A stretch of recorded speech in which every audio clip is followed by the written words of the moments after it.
नमस्कार, प्रणाम, स्वागत है आप सभी का आपके अपने YouTube चैनल कर्मयोगी क्लासेस पर। तो मेरे प्यारे बच्चों, कैसे हो आप लोग।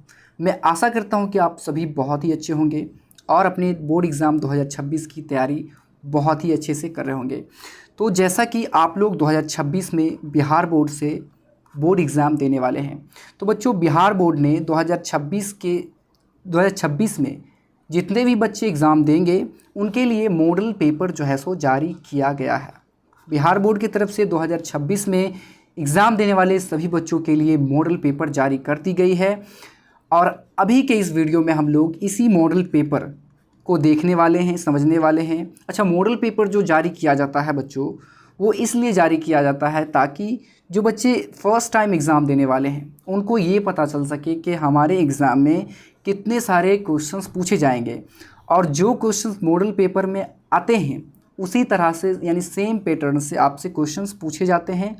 तो इसलिए मॉडल पेपर को करना और समझना हमारे लिए बहुत ही इम्पॉर्टेंट चीज़ है।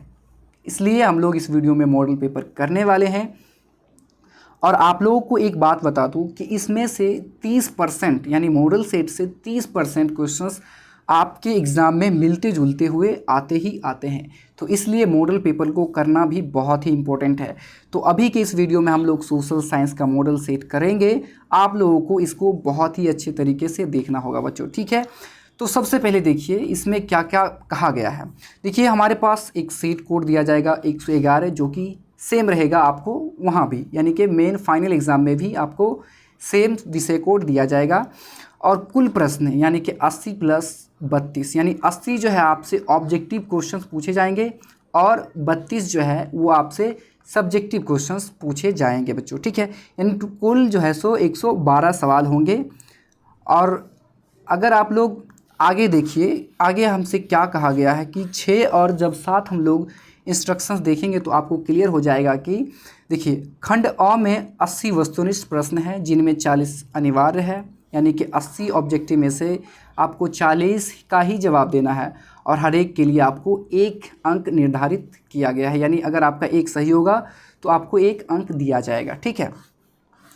तो चलिए अभी हम आपको ऑब्जेक्टिव क्वेश्चन सारे करा देता हूँ, सारे सब्जेक्ट का। फिलहाल मैं अभी आपके लिए सोशल साइंस का लेकर के आया हूँ। अच्छा, तो सबसे पहले हम लोग सेक्शन ए करते हैं। अच्छा, सेक्शन ए जो होता है उसमें आपसे ऑब्जेक्टिव टाइप क्वेश्चंस पूछे जाते हैं, यानी कि वस्तुनिष्ठ प्रश्न, जिसमें आपको 4 विकल्प दिए जाते हैं, ठीक है।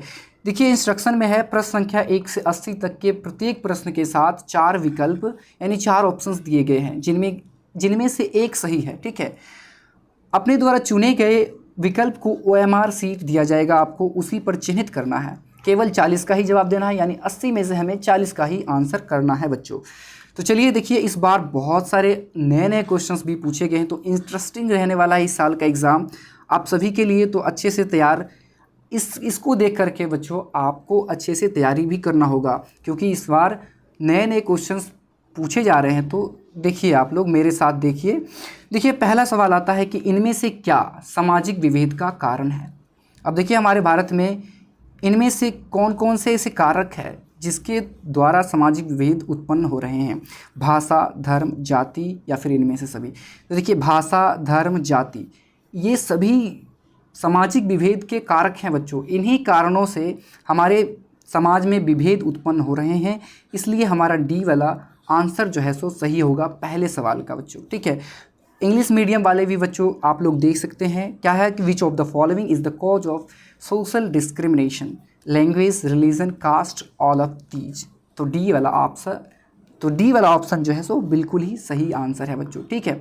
नेक्स्ट क्वेश्चन आता है हमारे पास, थोड़ा मैं इसको छोटा कर लेता हूँ बच्चों, ठीक है। नेक्स्ट क्वेश्चन आता है कि स्वतंत्रता के मूल अधिकार का संबंध किस अनुच्छेद से है। अब देखिए बताना है कि स्वतंत्रता का मूल अधिकार यानी किस अनुच्छेद में स्वतंत्रता का मूल अधिकार जो है सो है। तो अनुच्छेद 19 में मूल अधिकार स्वतंत्रता का दिया गया है, यानी आर्टिकल 19 में फंडामेंटल राइट ऑफ फ्रीडम दिया गया है। ऑप्शन नंबर सी आपको याद रखना है। अगला सवाल आता है इनमें से कहाँ सर्वप्रथम महिलाओं को वोट का अधिकार यानी कि मताधिकार दिया गया था। तो सर्वप्रथम रूस में इस ऑप्शंस के हिसाब से दिया गया था, वरना सबसे पहले बच्चों स्विट्ज़रलैंड में वोट का अधिकार दिया गया था महिलाओं को, लेकिन हमारे ऑप्शंस के हिसाब से रूस में सही है बच्चों, ठीक है। तो 3 नंबर सवाल का ऑप्शन नंबर बी आपको याद रखना है। चलिए आगे बढ़ते हैं। आगे सवाल आता है हमारे पास। अच्छा, इंग्लिश मीडियम वाले बच्चे को मैं बता दूं, आप लोग बस देख लेना बच्चों, ठीक है। मैं पढ़ नहीं रहा हूं, अगर मैं दोनों सवाल को पढ़ूंगा तो बहुत ज़्यादा टाइम लग जाएगा, इसलिए मैं केवल हिंदी के क्वेश्चंस को पढ़ूंगा और आप लोग समझ लेना, ठीक है। देखिए, where among these did women first get the right to vote. तो रसिया में। आपको ऑप्शंस और क्वेश्चंस पढ़ लेना है खुद से, ठीक है बच्चों। आगे आता है 4 नंबर सवाल। इनमें से कौन पंचायत की व्यवस्थापिका है। अब देखिए, पंचायत की व्यवस्थापिका, बहुत सारे बच्चे क्या करते हैं, इनमें से सभी दिखा, इनमें से सभी लगा करके आगे बढ़ जाते हैं, लेकिन ये वाला ऑप्शन हमारा नहीं होगा बच्चों। केवल और केवल ग्राम सभा ही पंचायत की व्यवस्थापिका है, यानी कि ऑप्शन ए आपको याद रखना है, ठीक है। विच of the following is the legislature of the panchayat, तो ग्राम सभा। आगे सवाल आता है 5 नंबर। विदेश नीति को किस सूची में रखा गया है। अब देखिए, विदेश नीति को संघीय सूची में रखा गया है, यानी कि यूनियन लिस्ट। केवल केंद्र ही विदेश नीति को बना सकता है। ऑप्शन ए हमारा राइट आंसर है। तो बहुत सारे नए नए सवाल भी बच्चों पूछे जा रहे हैं, ठीक है। तो आप अच्छे से देखिए, और अगर आपको लगता है कि नहीं हमारी तैयारी नहीं हुई है, तो अभी भी बच्चों 2 महीना है, 2-2.5 महीना तो है, उसमें आप अच्छे से तैयारी कर सकते हैं। और मैं भी बच्चों बहुत ही अच्छे से आपको तैयारी कराने का प्रयास करने वाला हूं, तो आप लोग इस चैनल से जुड़ जरूर जाइएगा, ठीक है। थोड़ा बोलने में थोड़ा कठिनाई हो रही है, खैर कोई नहीं, मैं सीख जाऊंगा धीरे धीरे। तो आप लोग सपोर्ट जरूर से बनाए रखना, ठीक है बच्चों। नेक्स्ट आता है 6 नंबर सवाल हमारे पास कि सूचना का अधिकार नामक विधेयक कब पारित हुआ था। तो सूचना का अधिकार यानी कि राइट टू इन्फॉर्मेशन, यानी कि आरटीआई इसको बोलते हैं, ठीक है। इसको हम लोग आरटीआई के नाम से भी जानते हैं। आरटीआई का जो विधेयक पारित हुआ था वो 2005 में हुआ था। ऑप्शन डी हमारा राइट आंसर है बच्चों। आगे बढ़ते हैं। देखिए, 7 नंबर सवाल आता है कि भारतीय जनता पार्टी के प्रथम अध्यक्ष अटल बिहारी वाजपेयी जी थे। First president of Bharatiya Janata party BJP Atal Bihari Vajpayee, B वाला ऑप्शन राइट आंसर है। आगे आता है 8 नंबर सवाल क्या कह रहा है, इनमें से किस पार्टी का विलय जनता दल यूनाइटेड में हुआ था। अच्छा, जनता दल अभी के JDU, ठीक है। इनमें से किस पार्टी का जो विलय हो गया था, यानी कि इनमें मिल चुका है। समाजवादी पार्टी, समता पार्टी, राष्ट्रीय जनता दल, लोक जनशक्ति पार्टी LJP। अच्छा, तो समता पार्टी जो है वो JDU में आकर के मिल चुका है, यानी ऑप्शन नंबर बी सही है हमारा। आगे आता है 9 नंबर सवाल। किस संवैधानिक संशोधन द्वारा संविधान की प्रस्तावना में धर्मनिरपेक्ष यानी सेक्युलर शब्द को जोड़ा गया था। तो ये 42वां प्रस्तावना संविधान की संशोधन में जोड़ा गया है। ऑप्शन बी हमारा राइट आंसर है।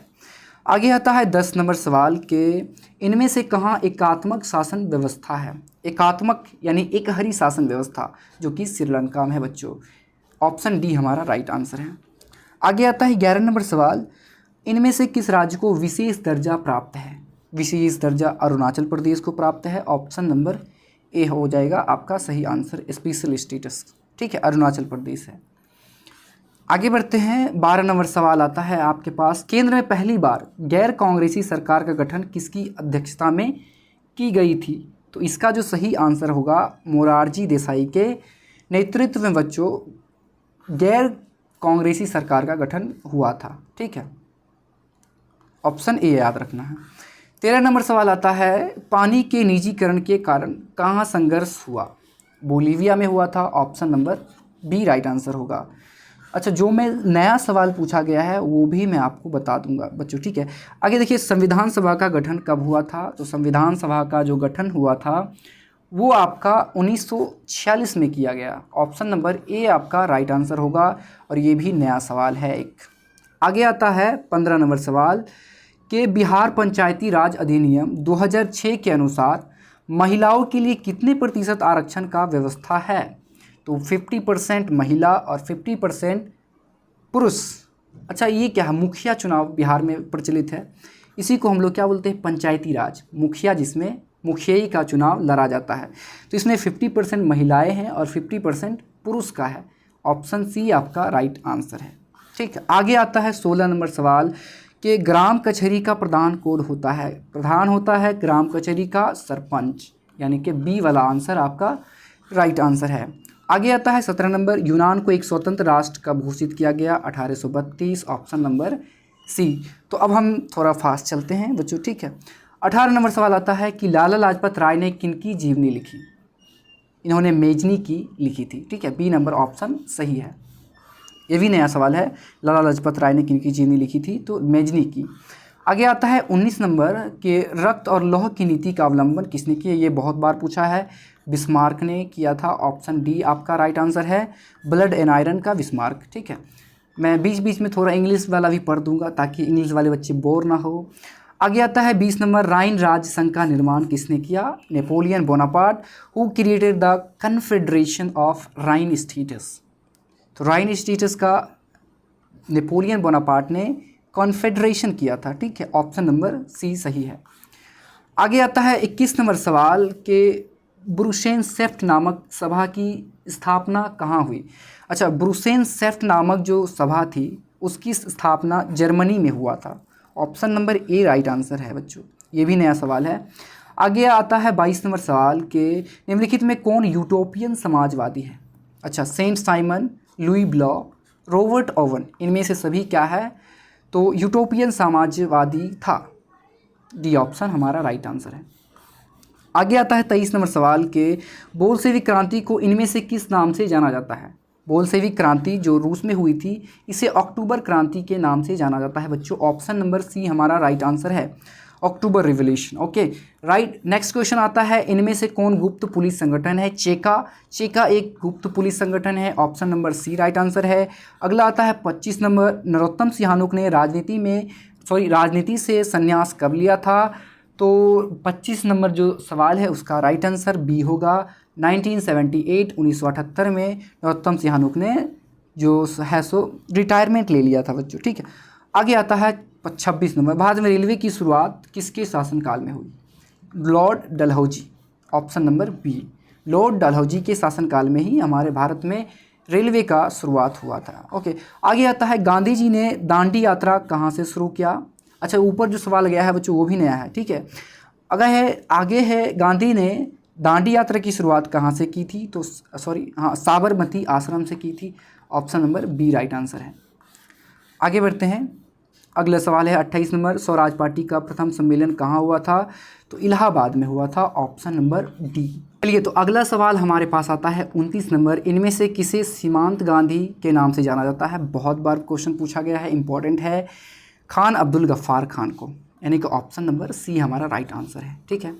आगे बढ़ते हैं हम लोग, आगे बढ़ते हैं 30 नंबर, वेदों की ओर लौटो का नारा किसने दिया था। ये भी इंपॉर्टेंट है बच्चों, ये भी पूछा गया है, तो दयानंद सरस्वती के द्वारा, option number A right answer होगा। आगे है 31 नंबर, बिहार प्रांतीय किसान सभा की स्थापना किसने की। Sahajanand Saraswati, option number A right answer होगा। ये नया क्वेश्चन है बच्चों, मैं एक बार देख लेता हूँ। हाँ सही है, सहजानंद सरस्वती ने बिहार प्रांतीय किसान सभा की स्थापना की थी। ओके, ये नया क्वेश्चन है बच्चों। आगे आता है, भारत में पहला फैक्ट्री एक्ट कब पारित हुआ था।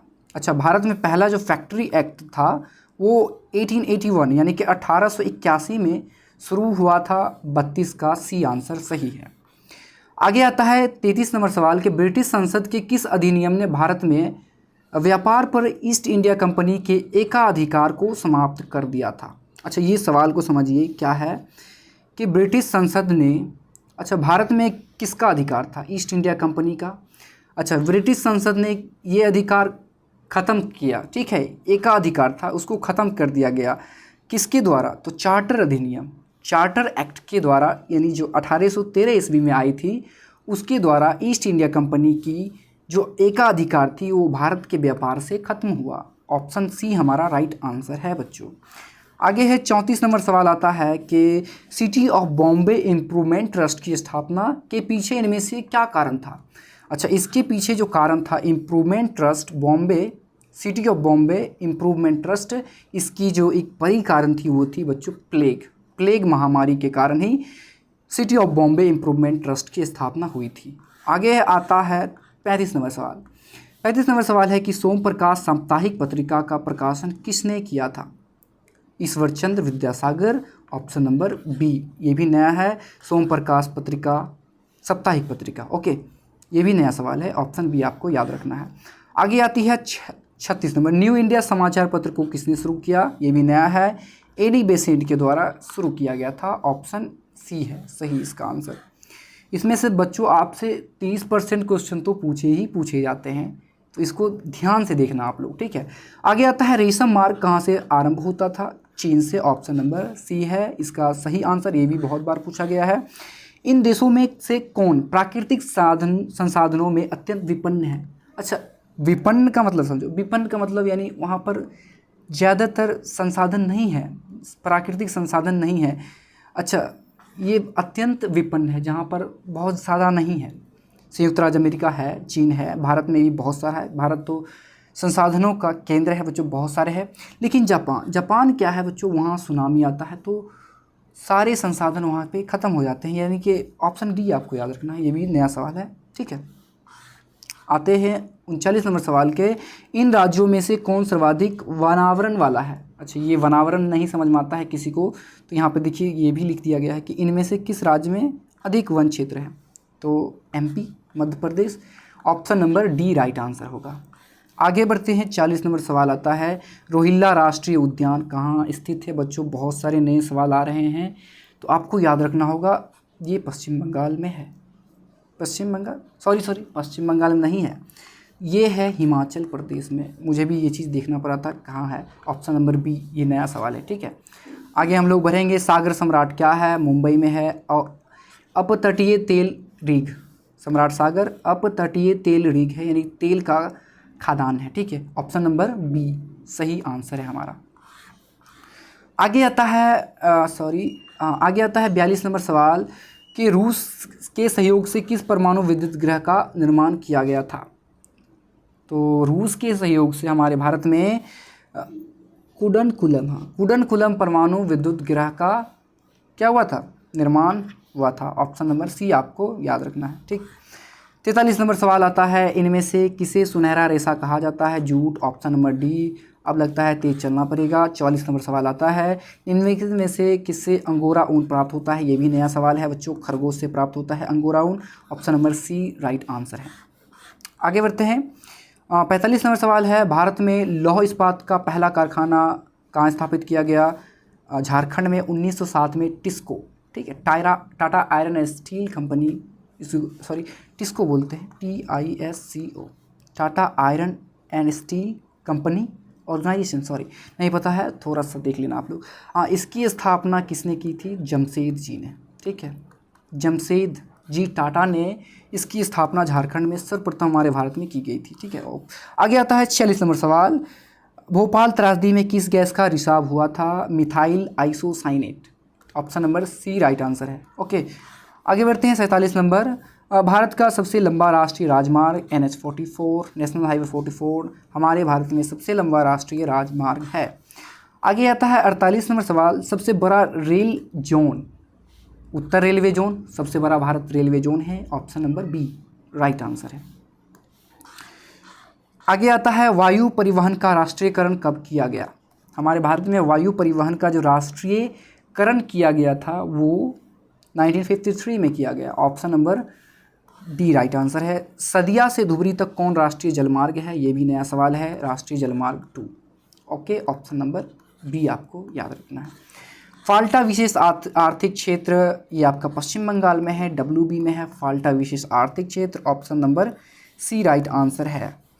आगे आती है 52 नंबर सवाल। 52 नंबर सवाल ये कहता है कि मोनाजाइट किस राज्य में सर्वाधिक पाया जाता है? मोनाजाइट क्या है? ये खनिज है और ये आपका केरल में पाया जाता है, option number A right answer है, सर्वाधिक पाया जाता है, ठीक है। भारत का कोटनोपोलिस समझ रहे हो, जहाँ पर बहुत सारा कपड़ा होता होगा।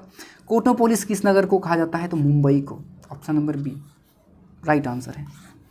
आगे आती है 54 नंबर, कुद्रेमुख में कौन खनिज पाया जाता है? कुद्रेमुख क्या है? एक जगह है जहाँ पर लौह अयस्क, एक शायद केरल में, नहीं पता है, ये लौह अयस्क इसमें पाया जाता है, ये याद रखना है आपको कि कुद्रेमुख में लौह अयस्क पाया जाता है बहुत अधिक मात्रा में। आगे आती है 55 नंबर सवाल, त्रिवेणी नहर का निर्माण कहाँ किया गया है? तो त्रिवेणी चंपारण, पश्चिम चंपारण में किया गया है। ऑप्शन नंबर ए आपका राइट आंसर है बच्चों, ठीक है, याद रखना आप लोग। आगे आती है 56 नंबर सवाल कि इन परियोजनाओं में से कौन सीतामढ़ी जिले में स्थित है? सीतामढ़ी जिले में स्थित आपका है बागमती परियोजना। बागमती परियोजना कहाँ है? सीतामढ़ी जिले में स्थित परियोजना है। आगे आता है 57 नंबर सवाल, अभ्रक उत्पादन में भारत का विश्व में कौन सा स्थान है? अभ्रक उत्पादन में भारत पहला स्थान पे आता है। ऑप्शन नंबर ए आपको याद रखना है। बहुत सारा टाइम लग रहा है, मैं जल्दी जल्दी थोड़ा करा देता हूँ। भारत में चाय का अग्रणी उत्पादक राज्य कौन है? असम है। Option number D right answer है, ठीक है। आगे आती है 57 नंबर सवाल, एल्यूमिनियम बनाने के लिए किस खनिज की आवश्यकता पड़ती है? तो बॉक्साइट की आवश्यकता एल्यूमिनियम बनाने में पड़ती है। ऑप्शन नंबर क्या है? Option number C right answer है। आगे आता है कि 25 सेमी यानी 50 सेंटीमीटर से कम वर्षा वाले क्षेत्रों में कौन सी स्थिति उत्पन्न होती है? तो सूखाड़ की स्थिति जो है सो उत्पन्न होती है बच्चों। जब 50 सेंटीमीटर से कम वर्षा होती है किसी भी क्षेत्र में। तो आगे आता है 61 नंबर सवाल, किस नदी को बिहार में बाढ़ का मुख्य कारण माना जाता है? कोसी, बिल्कुल सही है, ऑप्शन नंबर सी। आगे सवाल है, इन प्राकृतिक आपदाओं में कौन बिहार को प्रतिवर्ष प्रभावित करता है? जो कि है बाढ़। ऑप्शन नंबर डी आपको याद रखना है। आगे आता है, अधिकेंद्र का संबंध किससे है? अधिकेंद्र का संबंध भूकंप से है, यानी अर्थक्वेक से है। Option number C right answer रहने वाला है। 64 नंबर सवाल आता है कि भारत में जनसंख्या की दृष्टिकोण से बिहार का कौन सा स्थान है? तो जिस जनसंख्या की दृष्टि से भारत में बिहार आता है तीसरे नंबर पर। Option number C right answer है। 65 नंबर सवाल आता है, प्रति व्यक्ति आय को इनमें से किस नाम से जाना जाता है? तो औसत आय के नाम से भी जाना जाता है। Option number D right answer रहेगा। विनिमय की प्रारंभिक अवस्था में व्यापार किस पर आधारित विनिमय की प्रारंभिक अवस्था में जो व्यापार होता था वो किस चीज़ पर आधारित था? तो सबसे प्राचीन में शुरू जो हुआ था वो वस्तु विनिमय प्रणाली। वस्तु विनिमय प्रणाली क्या होती थी कि आप किसी वस्तु के बदले कोई और वस्तु दे उससे, ठीक है। तो option number A right answer है हमारा। आगे आता है 67 नंबर सवाल कि मैकलगन समिति का संबंध किससे है? तो मैकलगन समिति का जो संबंध है वो बच्चों सहकारिता से था। Option number B right answer आपको याद रखना है। आगे आती है 68 नंबर, लघु उद्योगों की अधिकतम निवेश सीमा क्या है? 1 करोड़ रुपया लघु उद्योगों की निवेश सीमा है। ऑप्शन ए राइट आंसर है। आगे आता है 69, नीति आयोग का पदेन अध्यक्ष कौन होता है? प्रधानमंत्री। नीति आयोग पहले योजना आयोग था जिसको नाम 2015 में चेंज करके नीति आयोग बना, और इसका हमेशा अध्यक्ष जो होता है वो प्रधानमंत्री ही होता है। तो ये अलग अलग तरीके से क्वेश्चन पूछा जाता है, इसलिए मैंने आपको बताया है, ठीक है। आगे आता है 70 नंबर, मानव परिश्रम से अर्जित धन क्या कहलाता है? आय। Option number A right answer. भारतीय रिजर्व बैंक का राष्ट्रीयकरण कब किया गया था? तो भारतीय रिजर्व बैंक का राष्ट्रीयकरण जो किया गया था 1949 में, यानी 1949 में किया गया था, इसलिए option number A right answer होगा। आगे है बच्चों 72 नंबर, इनमें से कौन सामाजिक आधारभूत संरचना का भाग है? सामाजिक आधारभूत संरचना का जो भाग है वो शिक्षा है। सामाजिक आधारभूत पूछा गया है तो शिक्षा ही है, ठीक है। ऑप्शन सी याद रखना है। संयुक्त राष्ट्र ने किसे अंतर्राष्ट्रीय सहकारिता वर्ष घोषित किया? ये भी नया सवाल है, 2012 को। Option number C right answer है। 74। आगे आता है सवाल के उपभोक्ता अधिकारों की घोषणा सर्वप्रथम कहाँ की गई थी? तो उपभोक्ता अधिकारों की घोषणा सर्वप्रथम अमेरिका में किया गया था। Option number C right answer है। विश्व की विभिन्न अर्थव्यवस्थाओं को एक दूसरे से जोड़ने वाली प्रक्रिया को क्या कहते हैं?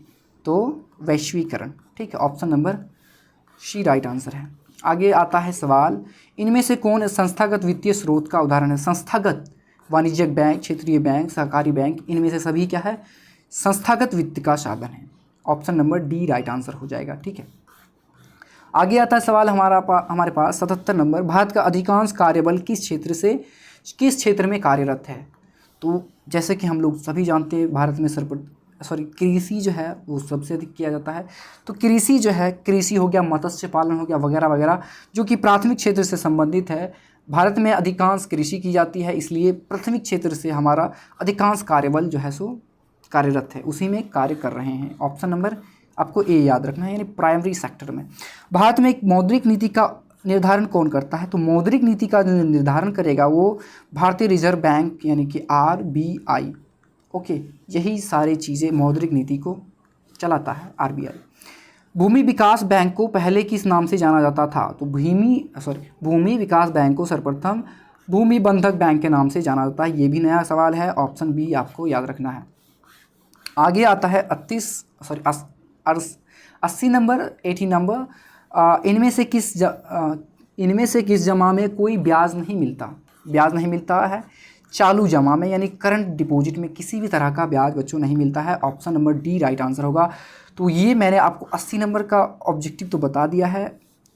अब बारी आएगी, अभी नहीं करने वाले हैं हम लोग, किसी और वीडियो में देखेंगे इसके सब्जेक्टिव क्वेश्चंस।